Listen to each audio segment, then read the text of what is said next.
நான் நல்லா தான் இருக்கேன். இங்க இருக்கிற ஒருத்தனை என்னால ஒன்டாப்பே அடிக்க முடியல. அதுக்கு காரணம் என்னன்னே தெரியல. நீ கரீனாட்ட கேட்டு சொல்லு, அது என்னவா இருக்குன்னு நான் தெரிஞ்சுக்கணும். ஒயிட் ட்ரிபிள் போர் ரொம்ப திறமைசாலியான ஒரு பிளேயர். அவனால அடிக்க முடியாத பிளேயரே கிடையாது. அவன் இப்ப எந்த ஒரு பிளேயர் கூட மேட்ச் போட போயிருக்கான்? அவன் இப்ப தமிழ்நாட்டு பிளேயர்ஸ் கூட மேட்ச் போட போயிருக்கான். அங்க இருக்க பிளேயர்ஸ் தான் அவனால அடிக்க முடியலன்னு சொல்றான் அவன்.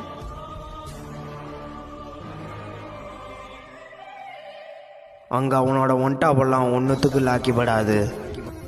எதனால? அங்க அவனை இருந்து திருப்பி நம்ம சர்வருக்கே வர சொல்லு. நான் வரமாட்டேன். எதனால அவனை என்னால அடிக்க முடியலன்னு மட்டும் எனக்கு சொல்லுங்க. அழுத்தி புடி. என்னது அழுத்தி புடியா?